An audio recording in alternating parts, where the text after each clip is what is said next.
Hello everyone, welcome to our channel GS with Ashok. आज हम लोग करेंगे पंचायती राज व्यवस्था में यूनिट नंबर 5 को स्टार्ट। और इसमें हम लोग जो ग्रामीण विकास योजनाएं का टॉपिक है उसको स्टार्ट करेंगे। और यह वीडियो 3 पार्ट में आएगा। आज पार्ट 1 में हम लोग इसमें राष्ट्रीय ग्रामीण स्वरोजगार अभियान और उससे रिलेटेड योजनाओं के बारे में पढ़ेंगे। उसके बाद पार्ट 2 में उत्तर प्रदेश के परिप्रेक्ष्य में जितनी भी ग्रामीण विकास योजनाएं हैं उनको देखेंगे, वो चाहे पुरानी और नई सारी कुछ। फिर उसके बाद लास्ट वीडियो में हम लोग उत्तर प्रदेश में नीति व कार्यक्रम के बारे में डिस्कस करेंगे। ओके, तो वीडियो नंबर 1 स्टार्ट करते हैं। तो इसकी जो सारी यूनिट जब कवर हो जाएंगी तो मैं सारी पीडीएफ इस चैनल पे डाल दूंगा, जीएस विद अशोक। तो इसको आप लोग फॉलो जरूर कर लें, तो फिर वहां से आप लोग डाउनलोड करके पढ़ सकते हैं। ओके, तो स्टार्ट करते हैं। तो सबसे पहले देखेंगे राष्ट्रीय ग्राम स्वराज अभियान। ओके, आरजीएसए, राष्ट्रीय ग्राम स्वराज अभियान के बारे में स्टार्ट करते हैं और देखते हैं इससे कौन कौन से इंपोर्टेंट क्वेश्चन बन सकते हैं एग्जाम में। ओके, तो सबसे पहले स्टार्ट करते हैं कि इसकी शुरुआत कब हुई थी। तो सबसे पहला तो यही क्वेश्चन बन सकता है कि इसकी शुरुआत 24 अप्रैल 2018 को पंचायती राज दिवस के दिन स्टार्टिंग हुई थी इसकी। ओके, और इन सारी योजनाओं में हम लोग जो करंट अपडेट है वो भी इसमें इंक्लूडेड है, यानी कि जो अपडेटेड योजनाएं हैं वो भी हमने इसमें इंक्लूड करी हुई हैं। ओके, तो सारी योजनाएं हम लोग बिल्कुल अपडेटेड रूप में देखेंगे। तो स्टार्ट करते हैं। तो 24 अप्रैल 2018 को राष्ट्रीय ग्राम स्वराज अभियान की शुरुआत हुई, आरजीएसए की शुरुआत हुई। तो ये डेट आपको जरूर याद रखनी है।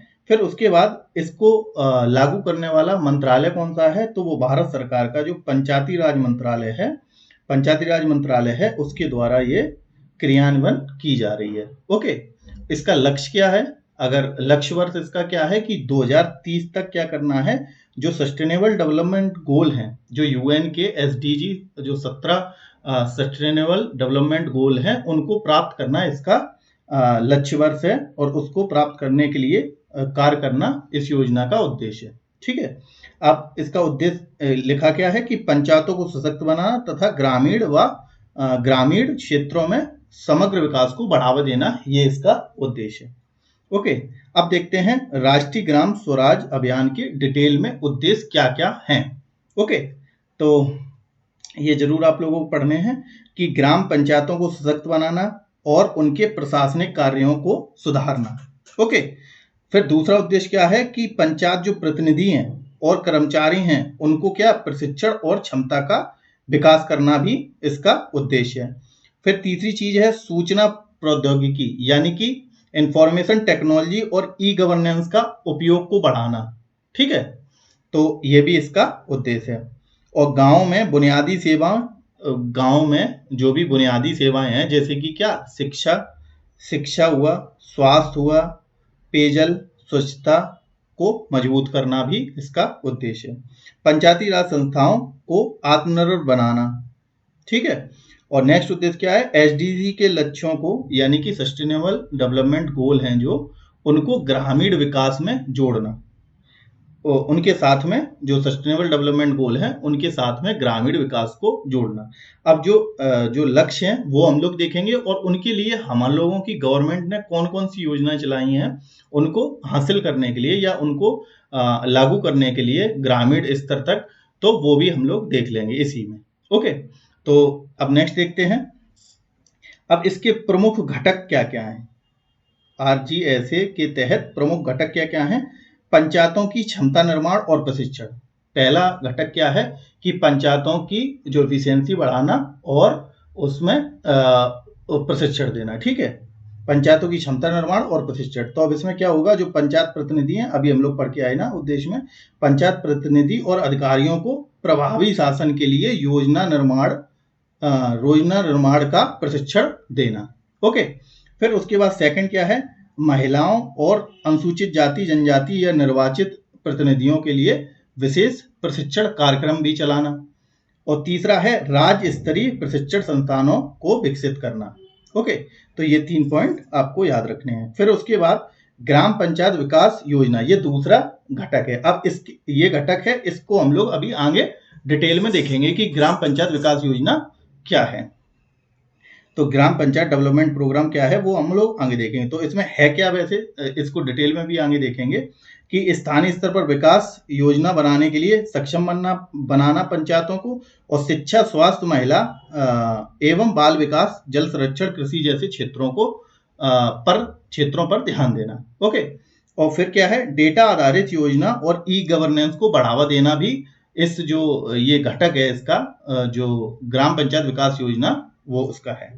फिर उसके बाद तीसरा घटक है ई गवर्नेंस और डिजिटल पंचायत के बारे में। तो तीसरे घटक में क्या है कि ई पंचायत मिशन के तहत ई पंचायत मिशन चलाया जाएगा, जिसके तहत क्या होगा, सभी ग्रामों को डिजिटल प्लेटफॉर्म से जोड़ना भी इसका क्या है, ये एक घटक के रूप में काम करेगा। फिर पंचायत एंटरप्राइज सूट्स यानी कि पीएस एप्लीकेशन का उपयोग करना, ये एक एप्लीकेशन है जिसका उपयोग करना चाहिए पंचायतों को, ठीक, ये भी इसमें शामिल है। फिर ऑनलाइन भुगतान प्रणाली और जीआईएस, ठीक है, जीआईएस मैपिंग लागू करना, ठीक। और चौथा घटक है वित्तीय सशक्तिकरण, ठीक है। तो उसमें क्या होगा कि पंचायती राज संस्थाओं को आर्थिक रूप से स्वतंत्र और मजबूत बनाना, ठीक है। तो आर्थिक रूप से भी स्वतंत्र और मजबूत बनाना भी इसका घटक के रूप में आएगा, और इस घटक के अंतर्गत ये कार्य करना चाहिए। और राजस्व संग्रह को बढ़ाने के लिए प्रशिक्षण एवं टेक्नोलॉजी का उपयोग करना, ठीक है। तो ट्रेनिंग एंड टेक्नोलॉजी का उपयोग करना। फिर उसके बाद क्या है, राष्ट्रीय ग्राम स्वराज अभियान का, अब देख रहे हैं यहाँ पे कि नवीनतम अपडेट क्या है, तो इसमें से क्वेश्चन पूछे जा सकते हैं आपके। अब नवीनतम अपडेट क्या है कि राष्ट्रीय ग्राम स्वराज अभियान जो है वो एक, पहली बात तो सबसे पहली चीज है, ये क्या है, एक केंद्रीय प्रायोजित योजना है, यानी कि सेंट्रली स्पॉन्सर्ड स्कीम है, यानी कि केंद्र द्वारा प्रायोजित योजना है। कुछ स्टेट की योजना होती है, कुछ केंद्र की योजना है, तो ये केंद्र की योजना है। ओके, और जिसका उद्देश्य क्या है, इसका उद्देश्य क्या है कि भारत में पंचायती राज संस्थाओं को सशक्त बनाना, ठीक है। तो ये तो हम अभी देख ही चुके हैं इसके उद्देश्य में कि भारत में पंचायती राज को सशक्त बनाना ही राष्ट्रीय ग्राम स्वराज अभियान का उद्देश्य है। ओके, और इस योजना की शुरुआत जो है 2018 में हुई थी, 24 अप्रैल 2018 को, ये भी डेट हम लोगों ने देख ली। अब इसके बाद क्या हुआ कि अब इसको 1 अप्रैल 2022 से, यानी कि 2022 में वो फेज खत्म हो गया। अब फिर 1 अप्रैल 2022 से 31 मार्च 2022 तक के लिए नया रूप दिया गया है, मतलब कि इसको एक्सटेंड कर दिया गया है 1 अप्रैल 2022 से 31 मार्च 2026 तक। तो ये डेट जरूर याद रखना है। ओके, और 15वें अपडेट मतलब एक्सटेंड किया गया ताकि इसे 15वें वित्त आयोग की अवधि के साथ जोड़ा जा सके। ओके, अब जो अब ये पुनर्गठित आरजीएसए स्कीम है, इसके उद्देश्य क्या है, वही है क्षमता निर्माण, ठीक है, स्थानीय स्तर पर सतत विकास लक्ष्यों को प्रभावी रूप से लागू कर सकें, और समावेशी स्थानीय सुशासन, विभिन्न राष्ट्रीय प्राथमिकताओं से जुड़ी योजनाओं के साथ तालमेल बिठाकर संसाधनों का कुशल उपयोग सुनिश्चित करना। तीसरा उद्देश्य क्या है, राजस्व संसाधनों में वृद्धि करना, जिससे कि पंचायती राज संस्थाओं को उनकी राजस्व बढ़ाने की क्षमता में सुधार के लिए सशक्त बनाना। ओके, और ग्राम सभाओं को मजबूत करना, और ग्राम सभाओं को पारदर्शिता, जवाबदेही और नागरिक भागीदारी के केंद्र के रूप में स्थापित करना भी इसका उद्देश्य है। अब इसका इम्प्लीमेंटेशन और इसका वित्त पोषण। तो इस योजना के तहत क्या हुआ है कि केंद्र और राज्य सरकारें वित्तीय हिस्सेदारी साझा करती हैं, मतलब कि इस योजना को लागू करने के लिए, ये है तो केंद्र प्रायोजित योजना, लेकिन इसमें सेंट्रल कुछ वो डोनेट करती है वित्त, और कुछ स्टेट गवर्नमेंट करती है, और कौन से स्टेट में कितना करती है उसका रेशियो भी पूछा जा सकता है, तो ये आपको याद रखना है। जैसे कि अब सामान्य राज्य हैं, जैसे कि यूपी, एमपी, छत्तीसगढ़, महाराष्ट्र, ये सारे राज्य हैं जो नॉर्मल, उनमें क्या है कि 60% जो है वो सेंटर देगा वित्त का, फाइनेंशियल एड, और 40% स्टेट गवर्नमेंट देगी। ओके, फिर उसके बाद जो पूर्वोत्तर राज्य हैं, यानी कि नॉर्थ ईस्टर्न स्टेट्स हैं और हिली स्टेट हैं, नॉर्थ ईस्टर्न स्टेट और हिली स्टेट, और जम्मू कश्मीर केंद्र शासित प्रदेश। तो ये पॉइंट जरूर याद रखना कि जम्मू कश्मीर तो यूनियन टेरिटरी है, लेकिन जम्मू कश्मीर स्टेट में भी जो रेशियो है वो कितना है 19:10, यानी कि 90% यहाँ पे सेंट्रल गवर्नमेंट देगी और 10% वहाँ की स्टेट गवर्नमेंट। हिली राज्यों में जैसे उत्तराखंड, हिमाचल प्रदेश, ये सारे क्या हैं, हिली राज्य हैं। और नॉर्थ ईस्टर्न स्टेट में जैसे कि असम, त्रिपुरा, मेघालय, मिजोरम, ये क्या है, नॉर्थ ईस्टर्न स्टेट है। तो इनमें जो है शेयर कैसा होगा, 90% पैसा जो है वो सेंट्रल गवर्नमेंट देगी और 10% स्टेट गवर्नमेंट देगी। ओके, तो ये पॉइंट आपको याद रखने हैं, ये 60-40 वाला और ये 90-10 वाला। ओके, और फिर जो अन्य, अब कौन बचा, अन्य क्या बची, अन्य बची यूनियन टेरिटरियां, यानी कि केंद्र शासित प्रदेशों में 100% जो है वो केंद्र सरकार देती है। तो ये भी पॉइंट आपको याद रखना है। फिर उसके बाद आरजीएसए की निगरानी एवं प्रगति के लिए क्या चीजें, क्या योजनाएं लॉन्च की गई हैं। तो योजना जो है आरजीएसए यानी कि राष्ट्रीय ग्रामीण स्वराज अभियान की निगरानी के लिए क्या किया गया है कि पंचायती राज जो मंत्रालय लागू करता है ना इसको, तो पंचायती राज मंत्रालय द्वारा नियमित रूप से बैठकों, वीडियो कॉन्फ्रेंसिंग और पब्लिक फाइनेंशियल मैनेजमेंट सिस्टम यानी कि पीएफएमएस के माध्यम से समीक्षा करता है। ओके, तो ये चीज है। फिर दूसरा चीज है टीएमपी यानी कि ट्रेनिंग मैनेजमेंट पोर्टल की स्थापना की गई है, जिससे कि क्या होगा कि जो राज्यों और केंद्र शासित प्रदेशों द्वारा किए गए प्रशिक्षण कार्यक्रमों का वास्तविक समय में ट्रैकिंग करता है। तो टीएमपी क्या है, ये ट्रैकिंग करता है कार्यक्रमों की वास्तविक यानी कि रियल टाइम में। ओके, तो ये पॉइंट भी याद रखना है, ये अभी न्यू अपडेट है इसमें, इस योजना में। ओके, अब और अपडेट क्या है कि अगस्त 2023 तक क्या हुआ है कि पंचायती राज मंत्रालय ने रिपोर्ट, क्योंकि यही लागू करता है तो इसने क्या दी है, रिपोर्ट दी है कि योजना के तहत किसी भी प्रकार की वित्तीय दुरुपयोग का कोई भी घटना नहीं हुई है। यानी कि इसका जो फाइनेंशियल एड है, मतलब कि जो फाइनेंस है इसका, इससे रिलेटेड कोई भी दुरुपयोग नहीं हुआ है, सही जगह पे काम हो रहा है। और वित्तीय वर्ष 2022-23 के लिए राज्यों द्वारा जारी की धनराशि को सार्वजनिक रूप से प्रदर्शित किया गया है, जिसमें कि स्पष्ट होता है कि जो सरकार स्थानीय प्रशासन को सशक्त बनाने के लिए प्रतिबद्ध है। ओके, और योजना में ग्राम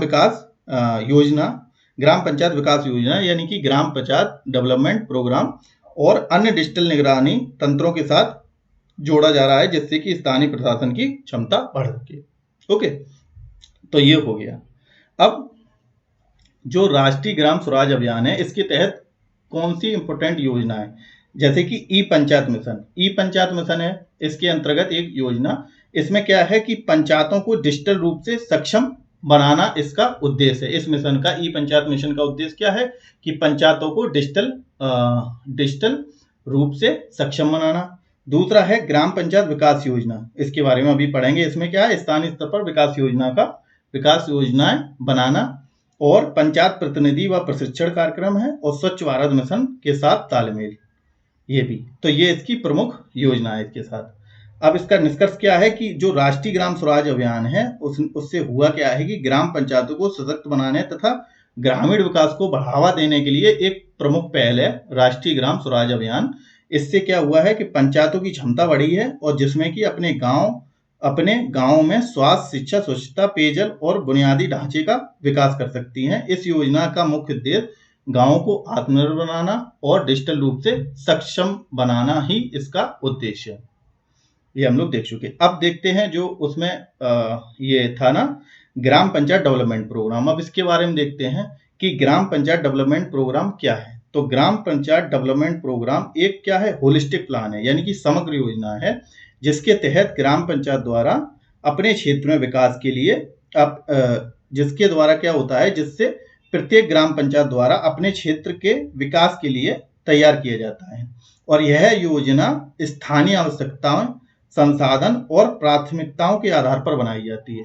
ओके, और इसे राष्ट्रीय विकास लक्ष्य यानी कि सतत विकास लक्ष्यों और पंचायती राज व्यवस्था को मजबूत बनाने के लिए डिजाइन किया गया है। ठीक है, तो इसे जो है जो ग्राम पंचायत विकास योजना है, इसका इंपॉर्टेंट लक्ष्य क्या है कि जो राष्ट्रीय विकास लक्ष्य हैं, यानी कि नेशनल डेवलपमेंट गोल और सस्टेनेबल डेवलपमेंट गोल हैं, इनको अचीव करने के लिए इसको डिजाइन किया गया है।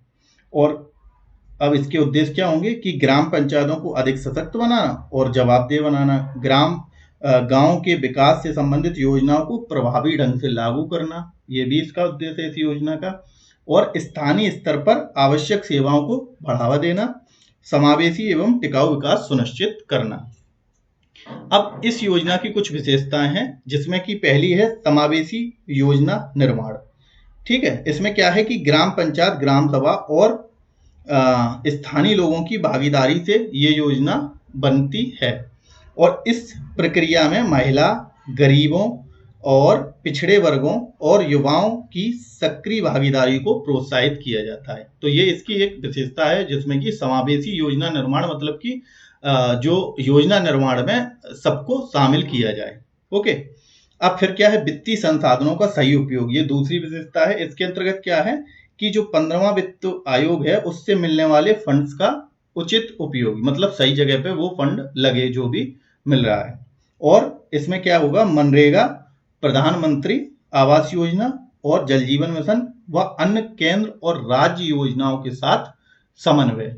ओके, तीसरी विशेषता क्या है, प्रमुख विकास कार्य। प्रमुख विकास कार्यों में क्या क्या आएगा, कौन कौन से, ये तीसरी विशेषता है इस मिशन की। इसमें किस किस चीज का विकास होगा, तो स्वास्थ्य एवं पोषण के लिए चलाया जाएगा आंगनवाड़ी और पोषण अभियान। फिर शिक्षा के लिए सरकारी स्कूलों का उन्नयन करेंगे जिससे कि शिक्षा में बढ़ोतरी हो, और पेयजल और स्वच्छता के लिए स्वच्छ भारत मिशन चलाया जाता है और जल जीवन मिशन। ओके, और सड़क और परिवहन के लिए प्रधानमंत्री ग्रामीण सड़क योजना, ये योजनाएं चलाई जाती हैं। और रोजगार और कौशल के लिए मनरेगा, और महिलाओं और बाल विकास के लिए आंगनवाड़ी केंद्र और महिला सुरक्षा योजना। ओके, फिर चौथी विशेषता क्या है, technology and digital inclusion. Okay, इसमें क्या है, मतलब कि प्रौद्योगिकी और डिजिटल समावेशन। तो इसमें क्या किया जाएगा, चौथी विशेषता के अंतर्गत क्या किया जाएगा कि ई ग्राम स्वराज पोर्टल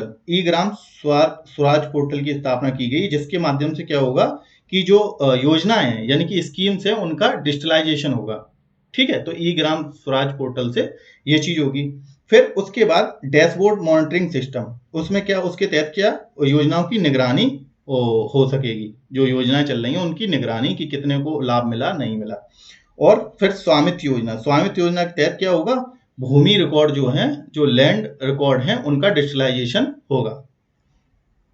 अब जो GPDP यानी कि ग्राम पंचायत डेवलपमेंट प्रोग्राम से जुड़ी जो योजना है, इनके बारे में हम लोग नेक्स्ट वीडियो में, क्योंकि सारी योजनाएं पढ़ेंगे उसमें नेक्स्ट वीडियो में उत्तर प्रदेश के परिप्रेक्ष्य में, और जो पुरानी योजना है उनके बारे में भी थोड़ा थोड़ा हम लोग जरूर डिस्कशन करेंगे। और इसमें हम लोग जो मेनली इस कार्यक्रम से जुड़ी योजनाएं वो चीज पढ़ेंगे। राष्ट्रीय ग्राम स्वराज योजना से जुड़ी हुई योजनाओं के बारे में अभी हम लोग नेक्स्ट आगे डिटेल में पढ़ेंगे। उससे पहले हम लोग देख लेते हैं इससे जुड़ी कौन सी योजना है, इस वाले जो ग्राम पंचायत डेवलपमेंट प्रोग्राम से।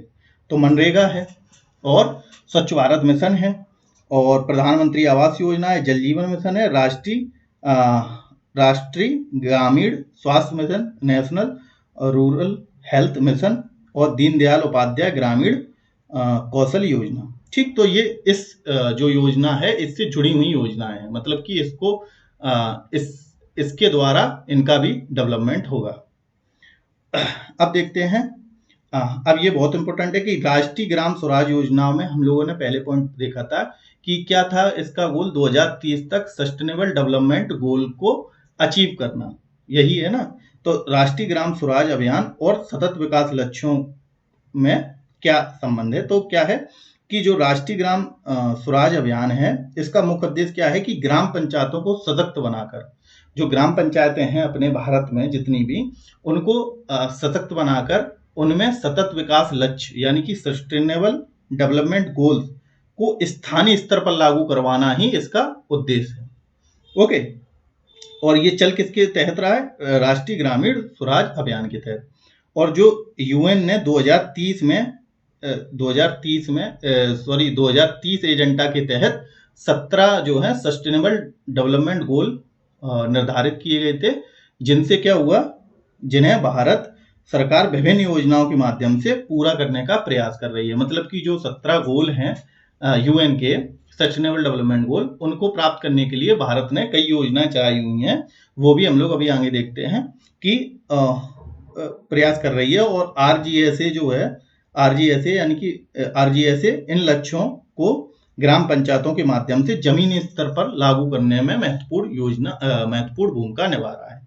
तो समझे, तो राष्ट्रीय ग्राम स्वराज अभियान जो है वो क्या कर रहा है, ग्रामीण स्तर पर यानी कि सबसे लोएस्ट लेवल तक सस्टेनेबल डेवलपमेंट गोल को अचीव करने में मदद कर रहा है। ओके, अब देखते हैं जो राष्ट्रीय ग्रामीण स्वराज अभियान और एसडी के बीच संबंध है और प्लस की कौन सी योजनाएं चलाई जा रही हैं इन गोल्स को अचीव करने के लिए भारत सरकार द्वारा। ओके, तो सबसे पहले जैसे कि नो पॉवर्टी, ये पहला गोल 17 गोल में से पहला गोल क्या है, पॉवर्टी एलिमिनेशन में, यानी कि नो पॉवर्टी, ये पहला सस्टेनेबल डेवलपमेंट गोल है। ओके, तो इसके लिए कौन सी योजना चला रहा है इंडियन गवर्नमेंट, तो महात्मा गांधी, एक सेकंड, महात्मा गांधी,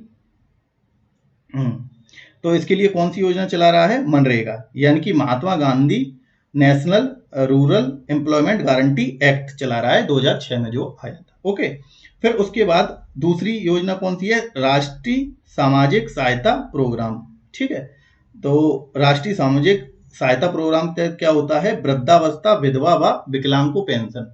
तो ये भी क्या है, अब इनको पेंशन दी जाएगी तो गरीबी का उन्मूलन होगा, जो कि पहले नंबर गोल को अचीव करने के लिए सहायक होगा। फिर ऐसी तीसरा है मिशन अंत्योदय। अब मिशन अंत्योदय चलाया जा रहा है पहले सस्टेनेबल डेवलपमेंट को गोल को प्राप्त करने के लिए, जिसमें कि क्या है, गरीबी का उन्मूलन। अब उसमें क्या है, मिशन अंत्योदय मतलब क्या है कि कोई भी जो बेनिफिट है वो जो एंड पर्सन है वहां तक उसका इम्प्लीमेंटेशन हो, यानी कि अंत तक का उदय हो, अंत मतलब पूरा उसका लास्ट पर्सन तक उसका बेनिफिट मिले। ठीक है, तो इसके तहत क्या होगा कि गरीबी उन्मूलन के लिए ग्राम पंचायतों की भूमिका है इसमें। फिर उसके बाद दूसरा सस्टेनेबल नंबर गोल क्या है, जीरो हंगर। तो इसके तहत कौन सी योजना चलाई जा रही है, पीएम किसान, यानी कि किसान सम्मान निधि योजना। इसके तहत क्या होगा, किसानों को वित्तीय सहायता दी जाती है। और फिर राष्ट्रीय खाद्य सुरक्षा मिशन और ग्राम पंचायत के माध्यम से पोषण अभियान और आंगनबाड़ी केंद्रों का संचालन। तो ये सारी योजनाएं चलाई जा रही हैं सेकंड गोल को प्राप्त करने के लिए। ऐसी थर्ड गोल क्या है, गुड हेल्थ एंड वेलबींग, ये SDG 3 है। इसके लिए आयुष्मान भारत योजना, ग्राम पंचायतों के माध्यम से टीकाकरण के लिए मिशन इंद्रधनुष चलाया जा रहा है। ये अभी हम लोग पढ़ेंगे इन योजनाओं को। ठीक है, और पंचायत प्रधानमंत्री जन औषधि केंद्रों के माध्यम से सस्ती दवाइयां उपलब्ध कराना। इससे क्या होगा, ये थर्ड गोल को अचीव करने में सहायता मिलेगी। ठीक है, गुड हेल्थ एंड वेलबींग। तो ये गोल भी 17 याद रखने हैं, उससे रिलेटेड कौन सी योजनाएं चलाई जा रही हैं ये भी आप लोग याद रखें, जिससे कि आगे जब योजनाएं पढ़ेंगे तो उससे समझ विकसित होगी। ओके, फिर उसके बाद quality education. Quality education SDG number goal कौन सा है, 4th है। एक सेकंड, SDG नंबर गोल 4th है। और इसमें क्या है कि ग्राम पंचायतों के माध्यम से प्राथमिक एवं माध्यमिक स्कूल की निगरानी करना और मिड डे मील स्कीम के तहत बच्चों को पौष्टिक भोजन देना। ठीक है, तो ये स्कीम चलाई जाती है ना, MDM जिसे कहते हैं, मिड डे मील, जो कि 1995 में 15 अगस्त 1995 को चालू की गई थी। ओके, ऐसी साक्षर भारत मिशन और डिजिटल शिक्षा को बढ़ावा दिया जाएगा, जिससे कि हम लोग चौथे गोल को प्राप्त कर सके। फिर 5वां गोल है जेंडर इक्वलिटी। इसमें चलाई जा रही है मुख्यमंत्री कन्या सुमंगला योजना और बेटी बचाओ बेटी पढ़ाओ, जो 2015 में 9 जनवरी 2015 को स्टार्ट की गई थी। ठीक है, बेटी बचाओ बेटी पढ़ाओ। और पंचायतों में महिलाओं के लिए 33% आरक्षण। ठीक है, और 181 नंबर से क्या है, महिला हेल्पलाइन और वन स्टॉप सेंटर योजना, जिससे कि जेंडर इक्वलिटी यानी कि गोल नंबर 5 को हम लोग अचीव करने में सक्षम हों। फिर 6वां गोल है क्लीन वाटर एंड सैनिटेशन, स्वच्छ जल और स्वच्छता। इसके लिए जल जीवन मिशन चलाया जा रहा है, स्वच्छ भारत मिशन और खुले में शौच मुक्त यानी कि ओपन डेफिकेशन फ्री ODF। ठीक है, और ग्राम पंचायतों के माध्यम से जल संरक्षण योजनाओं का क्रियान्वयन भी किया जा रहा है 6 नंबर गोल के लिए। फिर 7वां है अफोर्डेबल एंड क्लीन एनर्जी। इसमें जो प्रधानमंत्री सौभाग्य योजना जिसके तहत हर घर बिजली अभियान चल रहा है, उज्ज्वला योजना जिसके तहत क्या है, गरीब परिवारों को गैस के कनेक्शन दिए जा रहे हैं, और नवीकरण ऊर्जा योजना जिसमें कि सौर ऊर्जा बायोगैस को बढ़ावा देने के लिए ग्राम पंचायतों की भागीदारी होती है। ठीक है, तो ये 7वां नंबर गोल को प्राप्त करने के लिए है। फिर 8वां है गोल डिसेंट वर्क और इकोनॉमिक ग्रोथ, SDG 8। ओके, इसमें क्या है कि ग्राम पंचायतों के माध्यम से स्थानीय रोजगार का सृजन किया जा रहा है। ठीक, डिसेंट वर्क और इकोनॉमिक ग्रोथ यानी कि सब विकास और आर्थिक वृद्धि के लिए कौशल विकास योजना चलाई जा रही है, यानी कि स्किल डेवलपमेंट स्कीम, और मुद्रा जो 2015 में मुद्रा PM मुद्रा ना, micro unit development and assurance योजना, ऐसे ही कुछ इसका फुल फॉर्म मुद्रा। इसमें 3 लोन दिए जाते हैं ना, शिशु किशोर तरुण। ठीक है, तो ये और युवाओं को रोजगार के अवसर मिलते हैं इससे, और कुटीर उद्योग और महिला स्वयं सहायता समूह को बढ़ावा दिया जाता है। ठीक है, तो ये 8 नंबर गोल को अचीव करने के लिए है। फिर उसके बाद 9वां गोल नंबर क्या है, उद्योग, नवाचार और बुनियादी ढांचा, यानी कि इंडस्ट्री, इनोवेशन एंड इंफ्रास्ट्रक्चर। तो सस्टेनेबल डेवलपमेंट गोल नंबर 9 को प्राप्त करने के लिए कौन सी योजना चल रही है, प्रधानमंत्री ग्राम सड़क योजना। ओके, भारत नेट प्रोजेक्ट, ठीक, जिससे कि ग्राम पंचायतों को डिजिटल कनेक्टिविटी यानी कि फाइबर से कनेक्टिविटी दी जा रही है।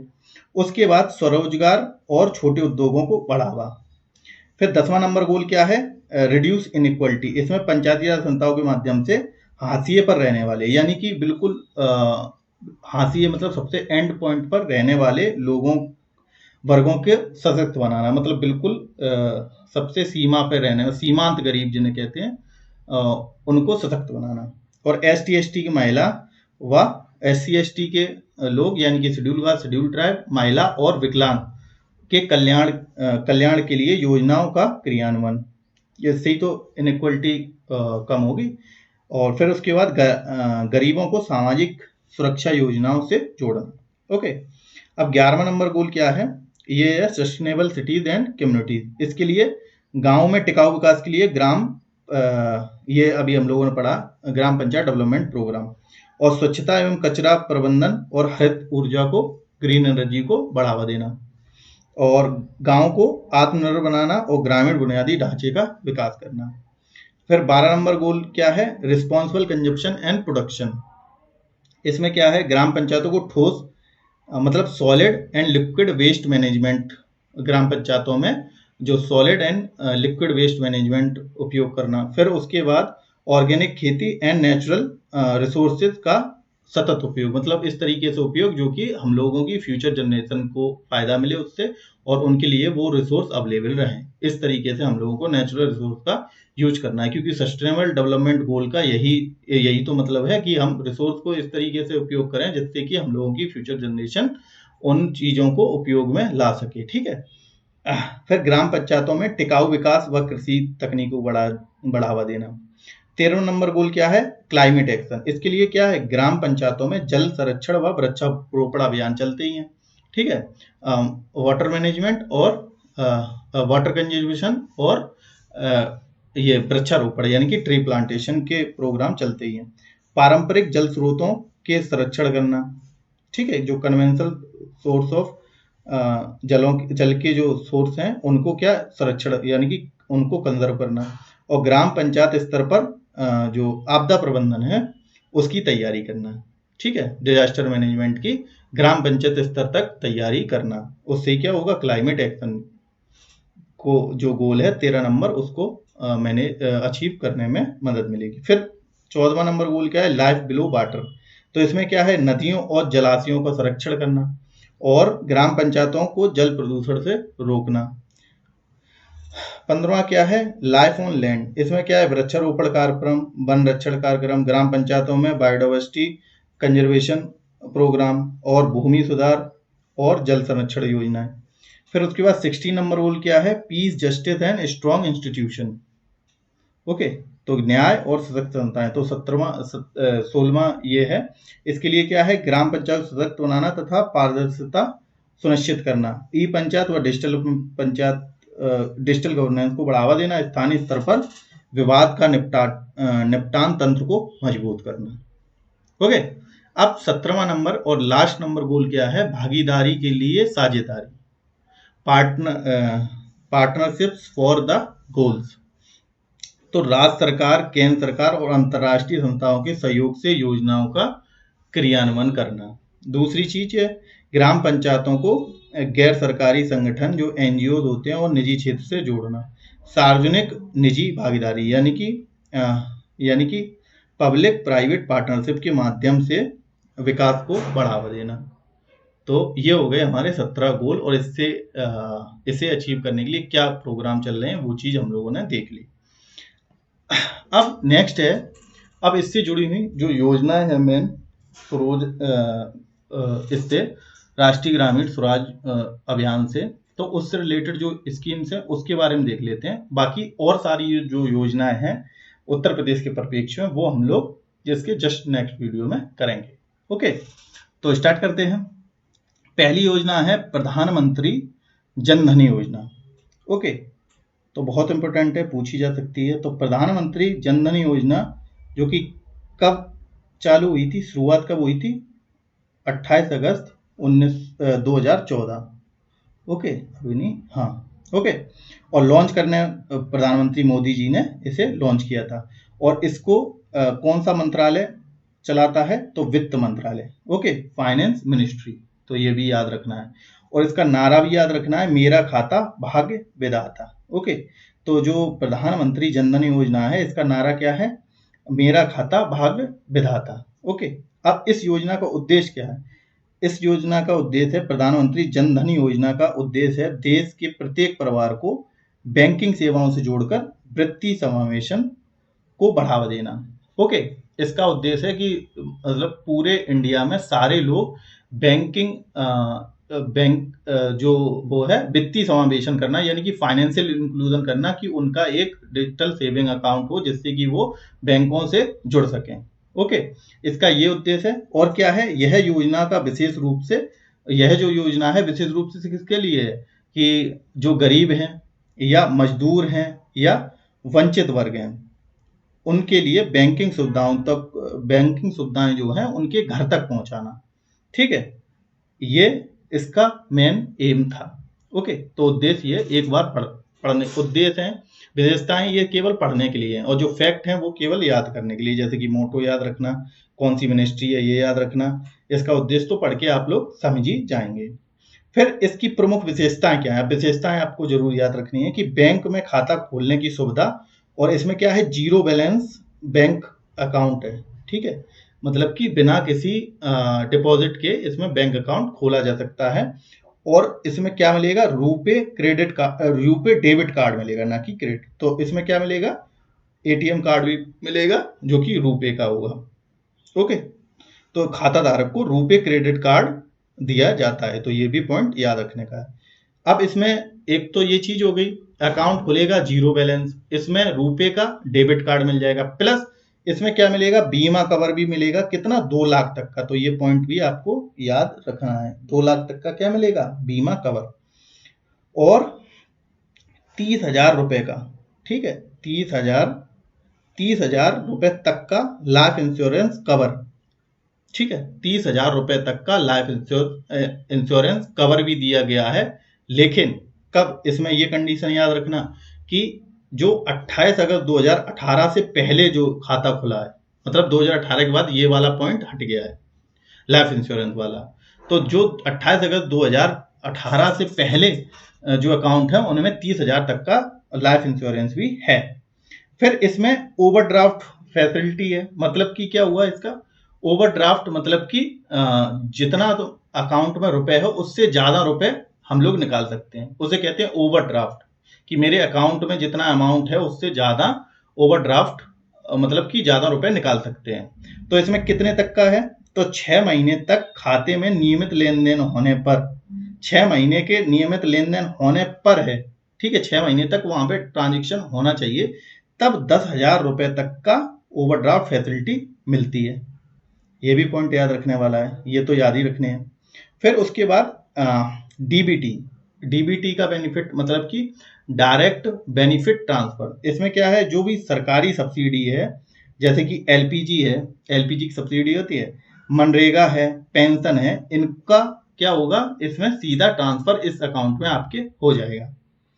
फिर मोबाइल बैंकिंग, डिजिटल लेन देन की सुविधा व मोबाइल बैंकिंग भी इसमें है। अब इसका महत्व क्या है, प्रधानमंत्री जन धन योजना का महत्व क्या है, गरीबों को, जो गरीब हैं, गरीबों को औपचारिक बैंकिंग प्रणाली से जोड़ना, ठीक है, जो फॉर्मल बैंकिंग सिस्टम है उससे जोड़ना गरीबों को, क्योंकि उनके अकाउंट ही नहीं थे तो वो कहाँ से कनेक्ट होता, उन पे डेबिट कार्ड कुछ नहीं था, तो इसके लिए ये योजना चलाई गई थी। तो पहला तो महत्व ये हो गया। दूसरा क्या है, बिचौलियों की भूमिका को खत्म करना और सरकारी लाभ सीधे खातों में भेजना। अब इसमें क्या होगा, पहले क्या है, कैश में दिया जाता था, कोई भी अगर सब्सिडी या जो कुछ भी है, तो उसमें क्या हो जाता था, गड़बड़ हो जाता था। इस वजह से इसमें अब क्या है, अकाउंट है तो सीधा क्या होता है, डीबीटी के माध्यम से सीधा अकाउंट के अंदर आ जाता है जो भी पर्सन है उसकी सब्सिडी। और महिलाओं और ग्रामीण क्षेत्रों में वित्तीय सशक्तिकरण, ये भी इसका तीसरा महत्व है कि महिलाओं और ग्रामीण क्षेत्रों में वित्तीय सशक्तिकरण, डिजिटल भुगतान को बढ़ावा देने और नगदी रहित अर्थव्यवस्था को मजबूत करना, मतलब कि कैश पेमेंट को कम करना, और छोटे व्यापारियों और स्वरोजगार करने वाले वित्तीय सहायता देना। ओके, अब इसकी पात्रता क्या है, कोई भी भारतीय नागरिक जिसकी आयु 10 वर्ष या उससे अधिक है, तो ये तो एक क्या है, पात्रता है इसमें अकाउंट खुलाने की, 10 साल से ज़्यादा, और कोई भी पहचान पत्र, आधार कार्ड, वोटर आईडी या अन्य, ये तो ठीक है।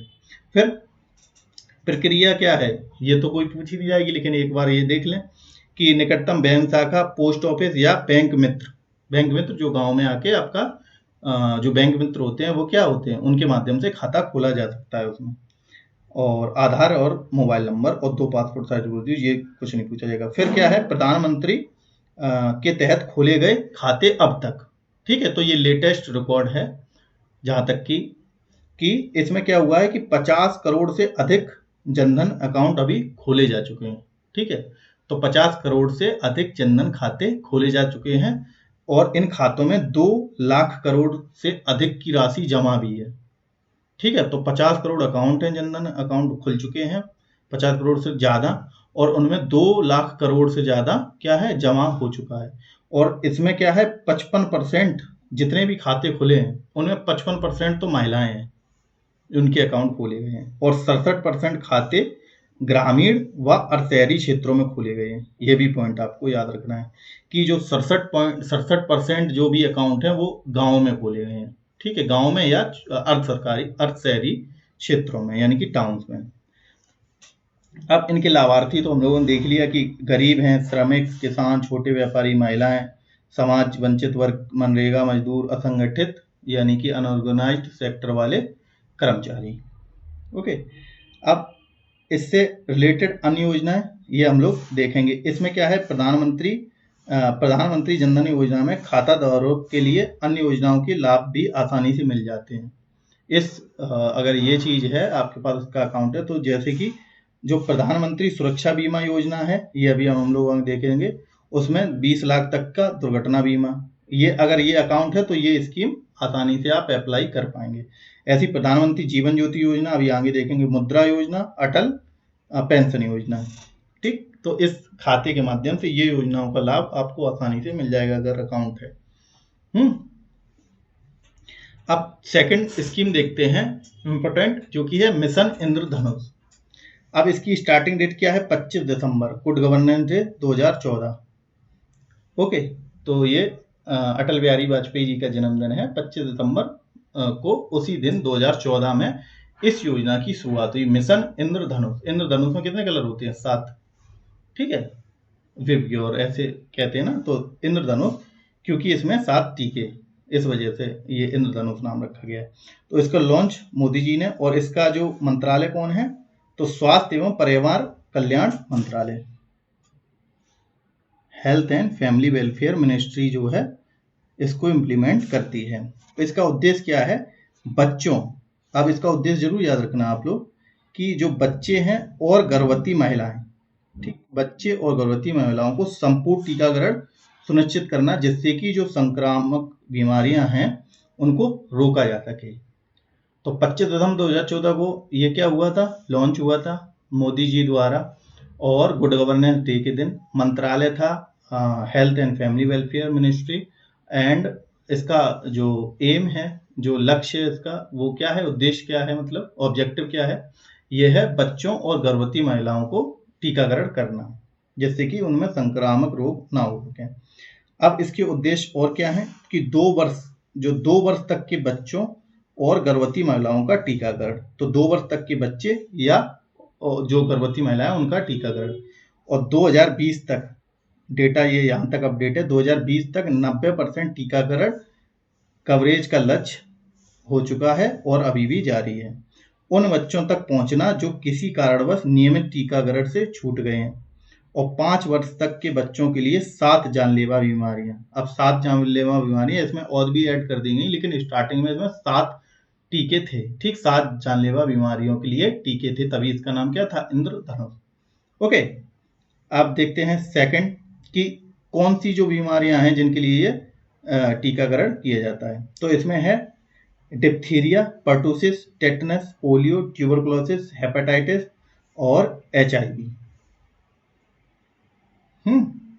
अब इसमें ये हैं 7 बीमारियां, जिसमें कि डिप्थीरिया, हिंदी में पर्टुसिस को काली खांसी कहते हैं, टेटनस हो गई, पोलियो हो गया, और ट्यूबरकुलोसिस एंड हेपेटाइटिस बी, और इसके बाद haemophilus influenza type B, HIV। Okay, तो ये तो 7 इनिशियली थी। फिर उसके बाद में इनमें क्या जोड़ दिया गया, और कौन सी बीमारियां जोड़ दी गई जिनके लिए टीकाकरण है, जैसे कि मीजल्स, रुबेला, जापानी इंसेफेलाइटिस और न्यूमोकोकल वैक्सीन भी इसमें जोड़े गए। ये चीजें, ये टीके भी जोड़ दिए गए। तो ये भी आपको याद रखनी है कि कौन कौन सी बीमारियों के लिए है। अब इसके चरण देखते हैं, मिशन इंद्रधनुष के चरण। तो इसमें पहला 2014 से 15, पहला चरण क्या था, 2014 में लॉन्च हुई थी, 2014 से 15 में इसमें क्या हुआ था, 201 जिलों में चिन्हित किया गया जहां टीकाकरण कवरेज कम था, और विशेष रूप से गरीब, आदिवासी व पिछड़े इलाकों में टीकाकरण अभियान चलाया गया। सेकंड फेज 15-16, इसमें 297 जिलों को जोड़ा गया, और जिसमें 90 लाख से अधिक बच्चों को टीके लगाए गए। ओके, फिर उसके बाद थर्ड फेज था 2016-17, जिसमें उन जिलों में यह अभियान चलाया गया जहां पर टीकाकरण कम था। इसमें 1.5 करोड़ बच्चों को 40 लाख और 40 लाख गर्भवती महिलाओं को लाभ मिला। ओके, अब देखते हैं इंटेंसिफाइड मिशन इंद्रधनुष, IMI। अब 2016 तक तो ये हो गया 3 फेज। फिर उसके बाद प्रोग्राम लॉन्च हुआ इंटेंसिफाइड मिशन इंद्रधनुष, ठीक है, 2017, 19 और 21, 2 साल में। अब 2017 में मोदी जी द्वारा नरेंद्र मोदी ने इंटेंसिफाइड मिशन की शुरू किया, इंटेंसिफाइड मिशन इंद्रधनुष शुरू किया। इसमें 90% टीकाकरण का लक्ष्य था, और 2018 तक पूरा करने का लक्ष्य रखा गया। 17 में लॉन्च किया, 18 तक कंप्लीट करने का लक्ष्य रखा गया। फिर 2.0 आया 2019 में, और 3.0 आया 2021 में। ये तभी 3 डेट लिखी हैं। इसके तहत क्या हुआ कि कोरोना महामारी के कारण प्रभावित टीकाकरण को फिर से तेज किया गया। इन 3 में क्या किया गया, जो कोरोना आ गया था 2019 में, उसमें टीकाकरण को कोरोना महामारी के कारण प्रभावित हो गया था, टीकाकरण को फिर से तेज करने के लिए ये किया गया। और फिर IMI 4.0 2022 में लॉन्च किया गया। इसमें क्या था कि दूर दराज और वंचित इलाकों में टीकाकरण पर विशेष ध्यान दिया गया। अब इससे लाभ क्या हुआ कि भारत में जो नवजात मृत्यु दर, यानी कि इन्फेंट मोर्टेलिटी रेट, और उसके बाद बाल मृत्यु दर की कमी हुई, ठीक है, बाल मृत्यु दर और इन्फेंट मोर्टेलिटी रेट की कमी हुई, क्योंकि टीकाकरण हो गया तो उससे मृत्यु दर कम की गई। फिर पोलियो जैसी बीमारियों को नियंत्रित करने में मदद मिली। भारत सरकार के अन्य स्वास्थ्य अभियानों जैसे पोषण अभियान, ठीक, PM पोषण और मातृ सुरक्षा योजना से सीधा संबंध, और गांव और शहरी क्षेत्रों में स्वास्थ्य सुविधाएं बढ़ी। ये इसके लाभ हुए, इस योजना के इससे लाभ हुए। और इससे जुड़े कुछ अन्य कार्यक्रम क्या चल रहे हैं, मतलब कि मिशन इंद्रधनुष से जुड़े हुए और क्या कार्यक्रम है वो भी, जैसे कि यूनिसेफ और WHO के का सहयोग, और आयुष्मान भारत योजना के तहत ग्रामीण क्षेत्रों में टीकाकरण को बढ़ावा बना।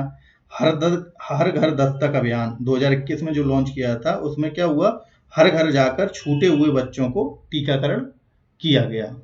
ठीक है, तो इससे जुड़े ये और कार्यक्रम चलाए गए। यूनिसेफ, ये चिल्ड्रन इमरजेंसी फंड, यूनिसेफ और WHO वर्ल्ड हेल्थ ऑर्गेनाइजेशन जो 1948 में बना था।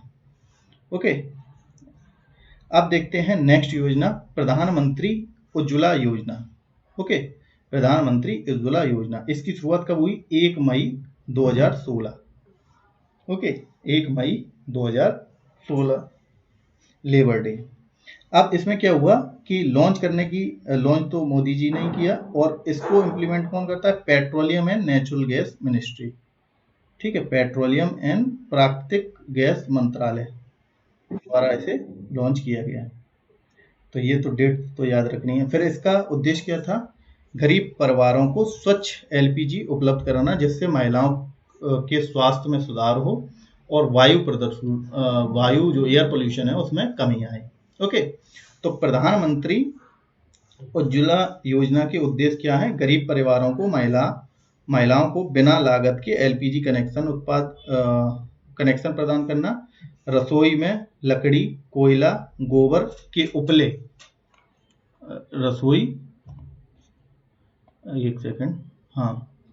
तो रसोई में लकड़ी, कोयला और गोबर के उपले जलाने से होने वाले जो धुआं है, उससे एयर पोल्यूशन होता है, उसको कम करना, और ग्रामीण और शहरी गरीब परिवारों को सस्ते व पर्यावरण के अनुकूल ईंधन उपलब्ध कराना, महिलाओं को स्वास्थ्य को बेहतर बनाना और उन्हें धुएं से होने वाली बीमारियों से बचाना, ये इनके प्रमुख उद्देश्य थे।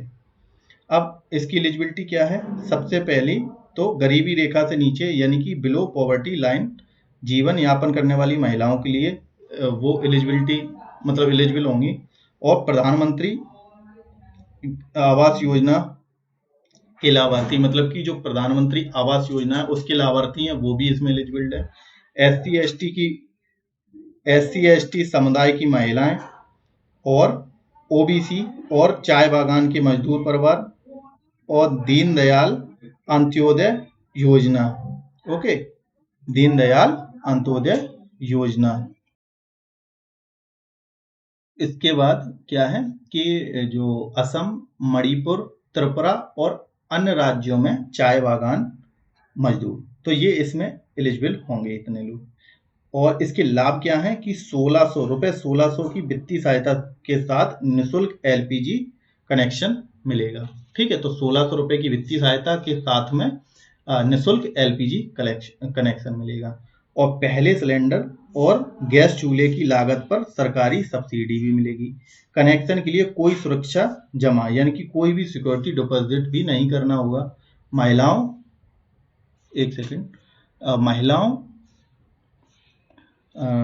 फिर क्या है, महिलाओं को स्वास्थ्य संबंधी समस्याओं से राहत मिलेगी इससे, और रसोई को आसान उपलब्धता से खाना पकाने में समय बचता है, और पर्यावरण संरक्षण, लकड़ी और कोयले से जलने वाले धुएं में कमी भी होगी। तो ये सारे के योजना के लाभ हैं।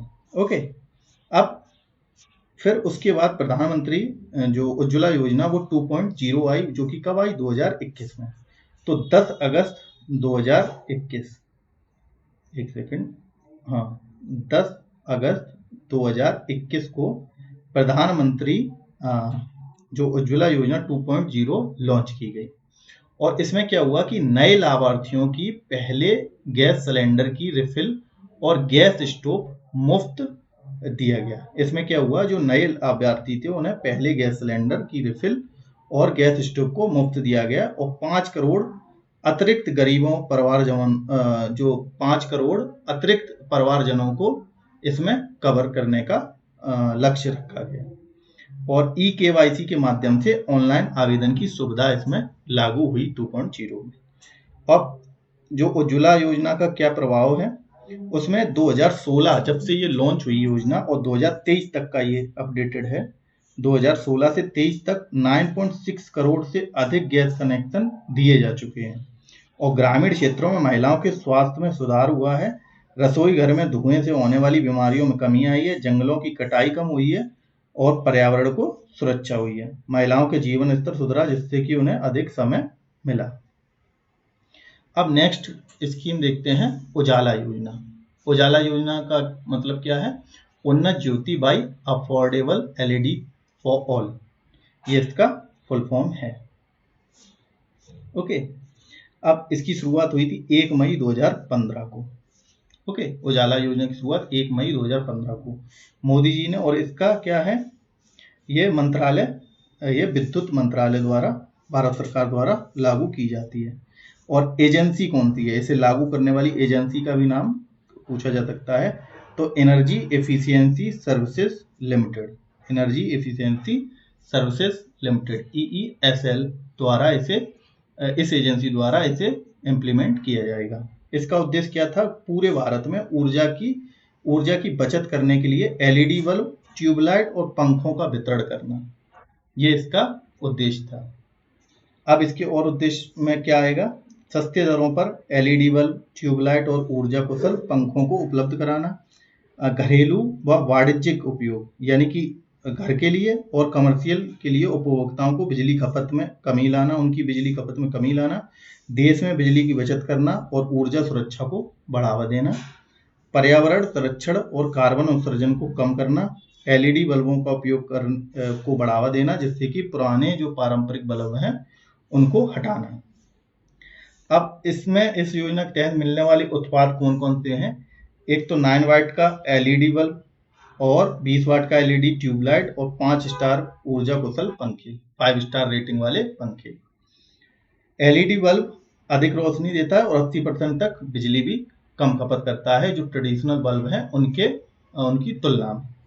और एलईडी ट्यूबलाइट जो ट्यूबलाइट की तुलना में 50% कम बिजली खपत करती है और 5 स्टार रेटिंग के जो पंखे हैं वो 30% कम ऊर्जा का खपत करते हैं। ओके, अब इनकी प्रक्रिया क्या है, कैसे प्राप्त करते थे कि होते थे? इसमें क्या था, जो उपभोक्ता निकटतम वितरण केंद्र जो कि ESSL का था, डिस्कॉम कार्यालय से उत्पाद खरीद सकते थे। और इसमें क्या था, आधार कार्ड और बिजली बिल दिखाकर रियायती दरों पर उत्पाद खरीदे जा सकते थे।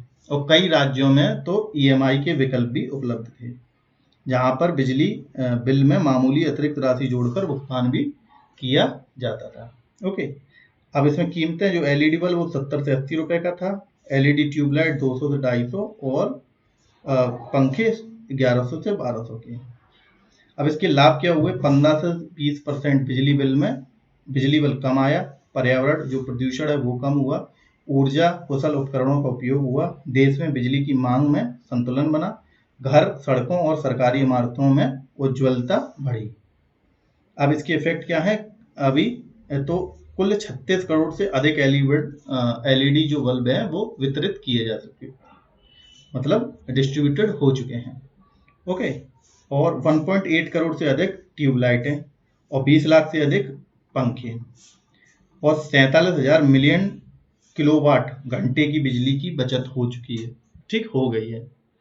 और 40 मिलियन टन कार्बन जो है वो कम उत्सर्जन हुआ है, यानी कि मतलब कि 40 मिलियन टन कार्बन एमिशन कम हुआ है। और उपभोक्ताओं को 18,500 करोड़ का रुपए की सालाना बचत हुई है इन चीज़ों से, एलईडी के बल्ब यूज करना, ट्यूबलाइट्स यूज करना और पंखे यूज करने से। अब इससे रिलेटेड अन्य योजना कौन सी हैं? Street light national programme. इसमें क्या है, जो स्ट्रीट लाइट हैं उसमें एलईडी स्ट्रीट लाइटों से रिप्लेस कर दिया जाएगा। और फिर डोमेस्टिक एफिशिएंट लाइटनिंग प्रोग्राम में क्या है, एलईडी जो बल्ब हैं उनकी कम कीमतों पर उनको उपलब्ध कराए जाने के लिए प्रोग्राम था, DELP, ठीक है, डोमेस्टिक एफिशिएंट लाइटनिंग प्रोग्राम। अब नेक्स्ट देखते हैं प्रधानमंत्री जीवन ज्योति योजना। ये कब आया? ये योजना आई 9 मई 2015 को। ओके, मोदी जी द्वारा, और इसे कौन करता है? वित्त मंत्रालय। और बीमा कौन देता है? क्योंकि ये बीमा ज्योति बीमा योजना है, बीमा के लिए है, तो इसे LIC और अन्य बीमा कंपनियां भी चलाती हैं। ठीक, LIC लाइफ इंश्योरेंस कॉर्पोरेशन 1956 में इसकी स्थापना हुई थी। ओके, अब इसमें क्या है? इसका उद्देश्य क्या है? गरीब और मध्यम वर्ग के लोगों को कम प्रीमियम, मतलब उसका जो इंस्टॉलमेंट यानी कि प्रीमियम जो होता है उसको कम प्रीमियम पर जीवन बीमा की सुरक्षा उपलब्ध कराना ही इसका उद्देश्य है। अब इसमें क्या क्या एलिजिबिलिटी है उद्देश्य में? 18 से जो 50 वर्ष के आयु के लोग हैं वो कम लागत पर जीवन बीमा, उनको कम लागत पर बीमा देना। तो इसमें एज फैक्टर भी याद रखना कि 18 से 50 वर्ष के लिए। मृत्यु होने पर परिवार को वित्तीय सहायता प्रदान करना। गरीब और असंगठित क्षेत्र के श्रमिक, यानी कि जो गरीब हैं और पुअर और अनऑर्गेनाइज सेक्टर के जो वर्कर हैं उनको सोशल सिक्योरिटी देना इसका उद्देश्य है। और बिना किसी मेडिकल टेस्ट के आसान बीमा सुविधा उपलब्ध कराना। अब इसकी विशेषताएं क्या क्या हैं? इसमें मिलेगा क्या क्या? बीमा कितने लाख का होगा? 2 लाख का। वार्षिक प्रीमियम कितना देना होगा? 436 रुपए एक साल में। एक साल में 436 रुपए इसमें देना होगा, प्रीमियम इसका इतना ही होगा और 2 लाख तक का बीमा हो जाएगा। और अवधि इसकी बीमा क्या है? 1 वर्ष, 1 जून से 31 मई तक। प्रीमियम की कटौती बैंक, जो बैंक खाते हैं जैसे कि जनधन अकाउंट है, जिसमें अभी हम लोगों ने देखा था कि जनधन अकाउंट है, तो उसमें इस योजना को इम्प्लीमेंट करने के लिए उसी के आपके जनधन अकाउंट से ही कट जाएंगे ना रुपए। ये हम लोग देखा तो ये आसानी से मिल जाएगी उसमें, जिसमें कि क्या होगा? ऑटो डेबिट से इसका प्रीमियम कट जाएगा। और कवरेज, इसमें बीमा कवरेज प्राकृतिक या दुर्घटनावश मृत्यु होने पर 2 लाख का भुगतान किया जाएगा। एलिजिबिलिटी क्या है? भारत का नागरिक, 18 से 50 ये याद रखना है, और ऑटो डेबिट की सुविधा हो, सक्रिय बैंक खाता हो और ऑटो डेबिट की सुविधा हो उसमें। पॉलिसी लेते समय व्यक्ति स्वस्थ भी होना चाहिए। आवेदन करने की प्रक्रिया, ये कोई मतलब नहीं है, फिर ये भी कोई मतलब नहीं है। अब इसके बाद प्रधानमंत्री जीवन ज्योति बीमा योजना के लाभ। अब लाभ क्या है? 2 लाख तक का प्रीमियम कवर, गरीब व असंगठित क्षेत्र के लोगों को सुरक्षा, बैंक धारकों को आसानी से उपलब्ध हो जाएगी ये, और किसी भी कारण मृत्यु होने पर परिवार को आर्थिक सहायता, बिना मेडिकल टेस्ट के बीमा सुविधा भी हो जाएगी। अब इसके आंकड़े देख लेते हैं क्या है। 2023 तक क्या हुआ है? 2023 तक अपडेट में 16 करोड़ से अधिक लोग इस योजना का लाभ मिल चुका है। क्लेम सेटलमेंट की प्रक्रिया, जो क्लेम सेटलमेंट का मतलब अगर कोई दुर्घटना हो जाती है तो जो बीमा कंपनियां हैं उनसे बीमा का रुपए मिलने वाली चीज को क्या कहते हैं? क्लेम सेटलमेंट रेशियो, कि कितना इजी है। तो जितना ज़्यादा होगा, जैसे कि किसी का 98% है तो 98% लोगों को उनका जो है जब उनको ज़रूरत हुई तो बीमा कंपनी ने रुपए दे दिए। तो क्लेम सेटलमेंट रेशियो बहुत ही सरल व तेज है, और गरीब और मध्यम वर्ग के लोगों को सुरक्षा का एहसास, और सरकारी योजना जैसे प्रधानमंत्री सुरक्षा बीमा योजना और अटल पेंशन योजना के साथ इसका जुड़ाव है। इसके यही योजनाएं इससे संबंधित हैं। अब इनके बारे में भी देखेंगे। तो नेक्स्ट है प्रधानमंत्री सुरक्षा बीमा योजना। ओके, अब प्रधानमंत्री सुरक्षा बीमा योजना के बारे में देखेंगे। अभी हम लोगों ने ये देख लिया कि प्रधानमंत्री जीवन ज्योति योजना में 2 लाख तक का है, 18 से 50 है और 9 मई 2015 को है। ठीक है, अब इसमें जो प्रधानमंत्री सुरक्षा बीमा, अब प्रधानमंत्री सुरक्षा बीमा योजना। ठीक है, सुरक्षा बीमा योजना में शुरुआत सेम डेट है, और ये भी मंत्रालय भी सेम है और ये भी सेम है। फिर उसके बाद अब इसमें क्या है कि कम प्रीमियम में दुर्घटना बीमा उपलब्ध कराना। अब इसमें क्या है? दुर्घटना, उसमें हेल्थ था, इसमें दुर्घटना है। ठीक है, दुर्घटना बीमा जिससे कि गरीब व असंगठित क्षेत्र के लोग भी सुरक्षित रह सकें। अब सामान्य जनता को बहुत कम प्रीमियम पर दुर्घटना बीमा देना। ठीक है, तो ये सुरक्षा बीमा है, यानी कि दुर्घटना सुरक्षा के लिए बीमा। दुर्घटना होने पर शारीरिक अक्षमता या मृत्यु की स्थिति में परिवार को आर्थिक सहायता देना, हर व्यक्ति को बीमा सुरक्षा का लाभ देना। अब इसकी विशेषताएं क्या है? दुर्घटनावश मृत्यु पर कितने रुपए मिलेंगे? 2 लाख। और स्थायी या पूर्ण विकलांगता पर, यानी कि जो पूर्ण विकलांगता पर भी 2 लाख रुपए मिलेंगे। और आंशिक विकलांगता पर 1 लाख रुपए मिलेंगे। ठीक है। और वार्षिक प्रीमियम इसका कितना है? 20 रुपए प्रति वर्ष। और बीमा की अवधि 1 साल।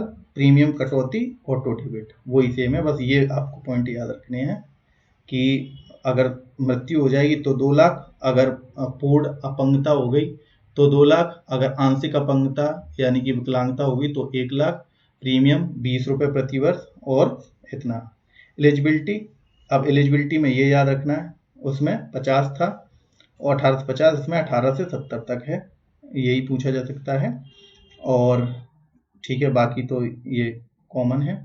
अब देखते हैं अटल पेंशन योजना। तो ये भी 9 मई 2015 और मोदी जी द्वारा, सेम मिनिस्ट्री है। अब इसमें क्या है? पेंशन फंड और development, pension fund regulatory and development authority, यानी कि PFRDA द्वारा ये इसकी एजेंसी है इम्प्लीमेंटेशन के लिए, तो ये याद रखना है। और इसमें क्या है कि जो असंगठित यानी कि ऑर्गेनाइज्ड सेक्टर जो है और अनऑर्गेनाइज सेक्टर है, उसमें जो मजदूर यानी कि लेबर जो काम करते हैं या गरीब लोगों को बुढ़ापे में वित्तीय सुरक्षितता के लिए ये पेंशन सुविधा उपलब्ध कराता है। ठीक है। अब इसमें अटल पेंशन योजना का उद्देश्य क्या है कि जो अनऑर्गेनाइज वर्कर हैं, जैसे मजदूर, घरेलू कामगार, किसान, दुकानदार को पेंशन सुविधा उपलब्ध कराना, और जिन्हें बुढ़ापे में लोगों को आर्थिक रूप से आत्मनिर्भर बनाना भी इसका उद्देश्य है। कि मतलब कि पेंशन मिलेगी तो वो बुढ़ापे में उनको एक पेंशन एक फिक्स मिलती रहेगी, जिससे कि वे अपना गुजारा कर सकेंगे। सरकार द्वारा पेंशन योगदान कर गरीबों को सामाजिक सुरक्षा देना इसका उद्देश्य है। लोगों को पेंशन से प्रोत्साहित कर उनकी बचत के लिए प्रोत्साहित करना। अब इसमें क्या होगा कि पेंशन 1000 से 5000 के बीच में मिलेगी, और इसका जो है योगदान ईयर कितना है? 18 से 40 वर्ष तक के लोग इसमें अप्लाई कर सकते हैं। और सरकार ने पहले 5 वर्षों में 15 से 20 तक इस योजनाओं में अंशदान किया था, मतलब 2020 तक इसमें गवर्नमेंट ने भी डोनेशन किया था। और 60 वर्ष के बाद, मतलब कि 40 वर्ष तक इसकी मैक्सिमम आयु है अप्लाई करने की, फिर जब 60 वर्ष के आप हो जाओगे उसके बाद एक आयु के बाद एक मासिक पेंशन मिलेगी, और जो कि 1000 से 5000 के बीच में होगी, और इसमें भी ऑटो डेबिट की है। ठीक, तो ये तो हम लोग देख ही चुके। इसमें 1840 है, ऑटो डेबिट होना चाहिए। कोई भी अन्य सरकारी पेंशन या लाभ योजना ना ले रहा हो तब ये चीज मिलेगी, तभी ये अनऑर्गेनाइज सेक्टर के लिए है। अब इसमें लाभ क्या है? निश्चित पेंशन की गारंटी है, और ये गवर्नमेंट ने भी इसमें वित्तीय सहयोग किया है 20 तक, और छोटी राशि से शुरुआत करके बड़ी पेंशन से लाभ निजी सरकारी खाता धारकों के लिए भी उपलब्ध है, और ऑटो डेबिट की सुविधा। अब इसमें योजना से महत्वपूर्ण तथ्य क्या है? 2023 तक 5.25 करोड़ से अधिक लोग अटल पेंशन योजना में शामिल हो गए हैं, जिसमें सरकार के 50% योगदान से गरीबों को विशेष लाभ हुआ है। मासिक पेंशन सीधे बैंक खाते में जमा होती है, और 60 वर्ष के बाद जीवन भर पेंशन मिलती है, जब तक कि आपकी मृत्यु नहीं हो जाती। नामांकित व्यक्ति को सदस्य की मृत्यु के बाद संचित राशि मिलती है। अब देखते हैं इसकी इसमें ये लास्ट स्कीम, स्वच्छ भारत मिशन। ओके, फिर कल करेंगे यूपी की सारी स्कीम्स, मतलब सेकंड पार्ट में करेंगे हम लोग यूपी की सारी स्कीम। तो देखते हैं स्वच्छ भारत मिशन। तो स्वच्छ भारत मिशन भारत सरकार द्वारा शुरू किया गया सबसे बड़ा स्वच्छता अभियान है, और इसे 2 अक्टूबर 2014 को लॉन्च किया गया। ठीक, 2 अक्टूबर 2014 यानी कि गांधी जयंती के दिन, गांधी जयंती पर प्रधानमंत्री नरेंद्र मोदी द्वारा लॉन्च किया गया। इस मिशन का मुख्य उद्देश्य क्या था? देश को स्वच्छ बनाना तथा ओपन डेफिकेशन फ्री यानी कि खुले में शौच मुक्त बनाना इसका मुख्य उद्देश्य था। अब जो स्वच्छ भारत मिशन है ये 2 प्रकार का है, या 2 भागों में विभाजित है। एक है ग्रामीण और एक है शहरी। तो ग्रामीण में क्या क्या है चीजें? जैसे कि ग्रामीण क्षेत्रों में शौचालय का निर्माण कराना इस योजना के तहत ही आता है, स्वच्छ भारत मिशन के तहत। और गांव को ओपन डेफिकेशन फ्री बनाना, स्वच्छता के प्रति लोगों को जागरूक करना, ठीक है। और ठोस व तरल अपशिष्ट प्रबंधन यानी कि solid and liquid waste management के लिए प्रोत्साहित करना। अब शहरी वाले में क्या क्या है कि शहरों में ठोस, यही सेम चीज, solid and liquid waste management, जो सामुदायिक और सार्वजनिक शौचालय का निर्माण करना, यानी कि शहर में जो सामुदायिक शौचालय होते हैं उनका निर्माण करवाना, और सफाई कर्मचारियों के लिए सुरक्षा व सुविधा में सुधार, और 100% जो कचरा का प्रोसेसिंग और शहरी क्षेत्रों को कचरा मुक्त बनाना इसका उद्देश्य। अब इसके प्रमुख लक्ष्य और उपलब्धियां क्या हैं? ग्रामीण के अंतर्गत क्या क्या उपलब्धियां हैं कि 10 करोड़ से अधिक व्यक्तिगत शौचालय का निर्माण किया जा चुका है, 10 करोड़ से अधिक, और 60 लाख 6 लाख 6 लाख से अधिक गांवों में 6 लाख से अधिक गांवों में खुले में शौच मुक्त घोषित किया जा चुका है, ठीक है। और ये क्या है? ठोस एवं तरल अपशिष्ट प्रबंधन यानी कि solid and liquid waste management की नई योजनाएं चालू है। अब अर्बन वाले में क्या है? अर्बन वाले में 4000 प्लस शहरों में खुले में शौच मुक्त घोषित हो चुके हैं, 4000 प्लस शहर, और 70 लाख से अधिक सामुदायिक शौचालय का निर्माण हो गया है, और 100% जो कचरा निपटान एवं पुनः उपयोग को बढ़ावा मिला है। फिर उसके बाद जो स्वच्छ भारत मिशन 2.0 जो कि 2021 में आया और 2026 तक है इसकी स्कीम, मतलब कि इसका इम्प्लीमेंटेशन। तो 2021 में सरकार ने स्वच्छ भारत मिशन 2.0 लॉन्च किया, जिसमें कि क्या नए लक्ष्यों को शामिल किया। अब कौन से नए लक्ष्य थे 2.0 में?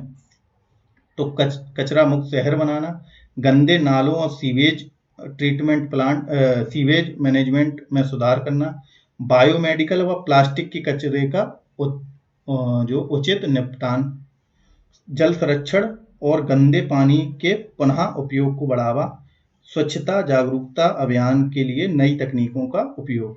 तो ये इसके जो है इसमें नए लक्ष्य जोड़े गए। अब जो 4P मॉडल क्या है ये भी पूछा जा सकता है कि स्वच्छ भारत मिशन में योगदान करने वाला मॉडल, ठीक है। तो इसमें योगदान करने वाला मॉडल क्या है? 4P model.